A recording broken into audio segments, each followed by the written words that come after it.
taking pictures of the kitchen in the house. Hey guys, Brittney-Elizabeth here again from Nice Place Media. Behind me you'll see a typical row home that I would shoot on a daily basis in my business, and I want to walk through it with you and show you exactly how I do that. So come with me inside and let's get started. So welcome to the inside of my listing. What I do as soon as I walk in the door is start by turning all the lights on and adjusting blinds so that they're already set to the way I want them when I start shooting the house. I've already done that as you see here, so I'll just go ahead and delve into my first shot. As I walk through the home, I tend to always take a shot that somehow connects to the shot before it so that people viewing the photos are able to have an understanding of the layout. You have to remember that you're standing in the house, so it's obvious to you, but unless you're clearly conveying the layout in your photos, it may not be obvious to the viewer, and that is a big part of your job as a real estate photographer, so you want to be sure you're getting that right. So the first shot that I take of the front door, I often will crack the front door a little bit because I find that this adds a touch of life to photos. It doesn't always work though, so you'll have to play this one by ear and just do what feels best creatively to you. I like to be sure that I'm getting multiple angles of each room. And that's really important in a layout like this one, where you might assume that this entire space is one room, but you want to remember that right now I'm standing in the living room. And if I walk over here, I'm now standing in the dining room. So you want to make sure that when you're taking pictures, you have some that include the full space and others that include rooms as separate spaces. All good. When you go into a house, be certain that you're opening every door because you never know what you're going to find. In a row home like this one, you might have assumed that this is a closet when in fact it's a half bath that's been built in. So you want to be sure you're getting a shot of it and also showing how it orients to the rest of the room. Just focus on the vanity because nobody really wants to see the toilet. So I'm going to take one more shot that shows the entire space, and this one also will be a flat shot. Just a reminder that you want to make sure to turn your grid on your camera and be sure that your verticals and horizontals are as straight as possible. You'll never get them fully straight unless you have a tilt shift lens, but that's okay. If you get them most of the way there, your editors can do the rest. I should just note, because people ask me all the time, what does this do? This doesn't do anything. It's just something that I attach to my camera so that I can keep a hold of it and it doesn't fall over. I'm a bit paranoid like that. So welcome to the kitchen, which is arguably the most important part of your shoot. For the kitchen, you want to be sure that your tripod is high enough that you're not seeing the under part of any of the cabinets. That's usually not very pretty and there's no point in photographing it. So let me raise these legs. While my other common areas get around 3 shots, sometimes 4, I like to just go off in the kitchen. I will take as many shots as I feel like it takes. I get creative shots, I get shots that show space, and everything in between. When you're in a house that has interesting countertops, you want to make sure you get at least one shot that showcases those countertops. I like to stand right over the countertop and really get it at a nice angle. And here we go. Cool. So here we are at one of my signature kitchen shots. This is the flat shot. In this shot, I like to make sure that I'm including the face of your lower cabinets. I want to be sure that I'm not getting the under part of the upper cabinets, and I want to be sure that I'm getting as much of the appliance package as possible in the shot, while also creating a nice, flat, artistic perspective. My lens is a 10 to 18 millimeter, and I typically do shoot at full wide. But when it comes to flat shots where I prioritize creativity over space, I often zoom in a bit to make sure my lines are nice and sharp and that my composition is on point. Another very important thing about this particular shot is that you want to make sure you're watching out for reflections. At least once a week, I find my feet in the reflection of the stove or my hair in the reflection of the microwave. So if you can, just back away from the camera while the picture is being taken.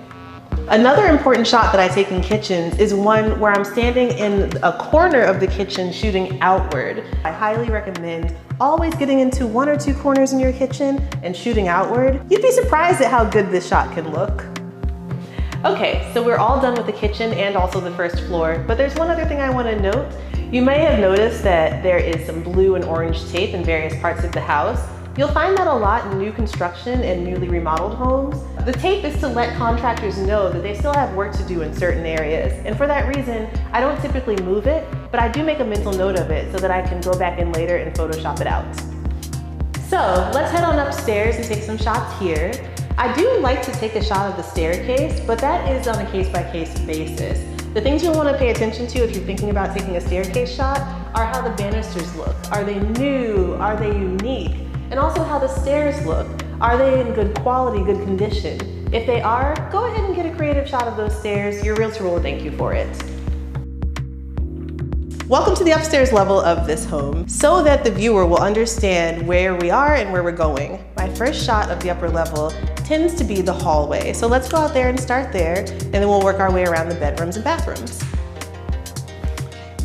For a hallway, you want to be sure that you're not taking straight on tunnel shots. These tend to look like they've come straight from a horror film. Instead, try angling your shot so that you're able to see the connecting rooms and it looks a bit more appealing to the eye. Now we're in the primary bedroom. What I like to do in a room like this is be sure that I'm getting shots that include as much floor space as possible, but I also want a few shots that orient the bathroom to the bedroom so that a viewer can understand where it's located. And I'm also going to be sure that one of my shots connects the bedroom to the hallway so that you can understand where this bedroom is in conjunction to the rest of the floor plan. In a typical master bedroom, I like to take 3 shots. In secondary bedrooms, I typically take 2 shots, or if it's a very small room or there's not other good angles, then just one will do the trick. But be sure you're getting multiple angles of your master bedroom, especially one where there are features like these beautiful windows or the recessed lighting. You want to make sure you're doing a great job of capturing all of that. Now, I want to take a minute to talk to you about this bathroom because as nice as it is, it's also a little bit small. Here's where you're going to want to think outside of the box. Do not be afraid to stand in the shower respectfully in order to get a better shot of the vanity, and don't be afraid to tuck in behind a toilet to get a better shot of your shower. Just do whatever you have to do and move around until you get some shots that feel good to you. So here we have a smaller bedroom, and that means you want to make sure you're maximizing square footage. So have your tripod be pretty low. My tripod's at about 4 feet here. I also make sure that it's backed all the way out of the room, just to the point where I can't see the door frame here. And then I get 2 long walls, 1 short wall, the wall closest to me being the least prominent wall. This will really maximize how much floor space you're seeing and make a small room look as big as it possibly can. Inside of the room, you might be asking yourself, how do you maximize floor space in this scenario? Well, my favorite thing to do whenever possible is to just stand inside of a closet. Back all the way into the closet, back your camera all the way into the closet as well, if you can, and shoot your shot. Now I'm preparing to shoot the hall bath, and I'm glad you're here with me today because this is a very common reality of shooting real estate. As you can see, the vanity mirror is not exactly where it's supposed to be. In a case like this, I have 3 options. 1, I may just edit out or desaturate the blue tape. 2, I could possibly Photoshop the entire mirror off. And 3, I can ask my editors to replace it with a nicer vanity mirror that looks similar to what the realtor plans to put here. I'm shooting this bathroom from an angle. I'm being careful not to include the doorknob in my shot because it just doesn't make for a pretty picture. And I'm not too concerned about whether or not I appear in the mirror because once again, I'll be removing it. And even if I weren't, my editors would remove me and my camera from the final shot. Making my way through the crib, walking fast, faces past and I'm homebound. We're going to make our way down to the basement, and a quick note for you. Sometimes basement steps can be a little bit unreliable, so please walk carefully and watch your step. I have had a few accidents that I'll never forget because I'll always have the scars to remember them by. Here we are in the basement. Now this basement is a pretty wide open room, so I'm going to just make sure I take a few shots of the common space, and you want to be sure that if there's a nice washer and dryer that you're capturing those too. But here's a pro tip. Be sure to ask your realtor if the washing machine and dryer convey, meaning are they staying with the house? If they will be taking the washer and dryer, then there's no need to waste the shot. Here's something else that you want to make sure you're watching out for. This floor is a little bit unsteady, and when you take a step, it moves the camera.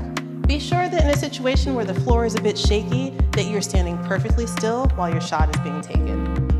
We are standing in the shower in order to get the best possible shot of the vanity. So here's how that looks. So thank you so much for coming with me today, and I'll see you on the next one.